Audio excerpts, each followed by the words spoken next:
ubundi buntu, iri jambo ubuntu bw'Imana, ubuntu ni mu gihe uhabwa ikintu utari ukwiriye ko uhabwa.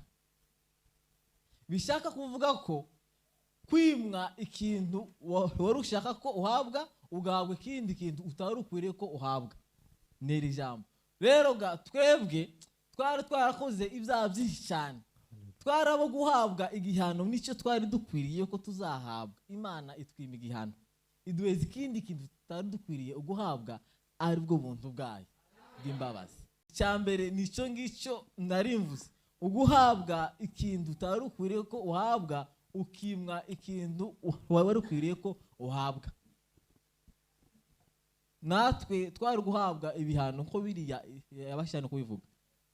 Natwe twarabo kugirirwa umujinya nk'uko abandi bose, ngo ariko ngo kuko Imana ari umutunzi w'imbabazi, yaduhinduranye bazima ngo na Kristo Yesu. Kera twari twarapfuye kubwo ubuntu bwayo gusa. Ubuntu ni uguhabwa icyo utari ukwiriye guhabwa, ukimwa icyo wari ukwiriye guhabwa. Iyo niyo definition ya mbere ngiye kubwanje nobasha uko ibivuga hejuru y'ubuntu. Iya kabiri y'ubuntu, ubuntu nibwo buduhesha kuguma mu Mana. Nimba umuntu azatinda mu Mana, ni ukubera ko aba aratahuye ijambo ubuntu bwayo. Hejuru ko mu gihe utaratahura ubuntu bw'Imana, uzi ukora icyaha ukamuva mu by'Imana. Ariko mu gihe cyose uzi ko Imana yabashije kutugira ubuntu, uzohora ukosa ugahindukira. Ubundi hari amajambo abiri atandukanye, hari ijambo kwihana n'ijambo gusaba imbabazi. Ijambo kwihana ni ijambo rivuga ngo uguhindukira, ugucanginga inzira, ugahindura inzira. Ariko ijambo gusaba imbabazi ni ugusabira imbabazi amakosa wakoreye mu nzira urimo, aho se ni ugusaba imbabazi mu makosa wakoze mu gikorwa urimo. Kwihana, twihana rimwe nuko mbiri ivuga mu Korinto igice cya 10 mu murongo wa 15, twihana rimwe.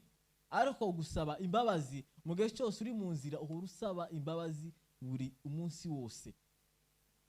Aho niyo majambo abiri atandukanye abantu bose bashaka uguhuza ukuntu, ariko ntahuye.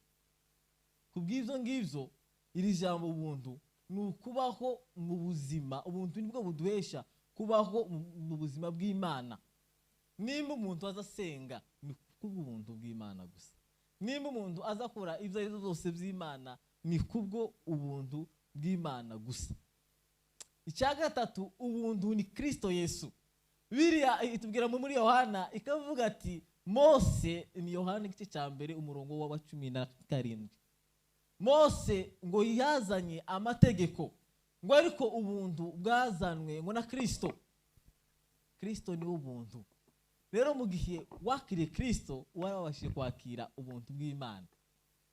Ari umusore umwe twabanaga i Bujumbura hafi nyine, nonoga tujanda gusenga, ashike baravuga ati abantu bakeneye kwakira umwami Yesu batambuka imbere. Uwacu aratambuka aramwakira, dusubirayo. Kwera ko nyine yari umuntu uzumwe cyane amayoga yibebera nyine mu kabare bene kunguka. Arambwira ati rero ko no munsi nizozija nawe tujane tuje gusenga. Ndavuga ati icyo gusa zadushorerana. Bucye kandi asubira inyuma, bucye kandi namumfata kandi tuja gusenga ahandi hantu. None ubwo ducyande hantu baravuga ati abantu bafite kwakira umwami Yesu babaza imbere, aratambuka kandi aramwakira. None ubwo bucye kandi ajana n'undi aramwakira. None aramwakira ageza incuro 6 ayakira Yesu. None umunsi umwega nike munzu mbitekereza, ndavuga ati yewe uko iminsi yose namaje kwanza ikibazo, nabaza se Yesu umaze kumwakira kangahe?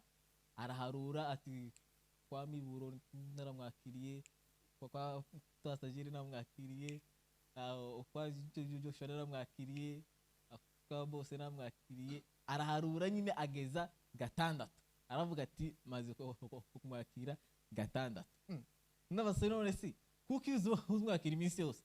Aravuga ati izi ngenda gusenga inkamwakira bwaca agasohoka noneho gamurije ingumva kandi adagihari amaze gusohoka none amaze gusohoka rero bikaba ngombwa ko injando babasenga bavuga ati abakeneye kwakira Yesu inkaza kandi kumwakira bwaca kandi agasohoka none ubu ngubu turimo kuvugana kindashaka kandi ambije gusengera kumwakira kubera ko amaze kukundusha no gusohoka izimwakira bwaca umuntu yagira gute ishupa kera akaba rifashe amwe inzoga none nkavuga ati uno mugabo maze kwakira kera amaze gusohoka rero gareka nzoshaka ishandi inzoja kwakira Yesu akagenda kandi akamwakira ikibazo mfite no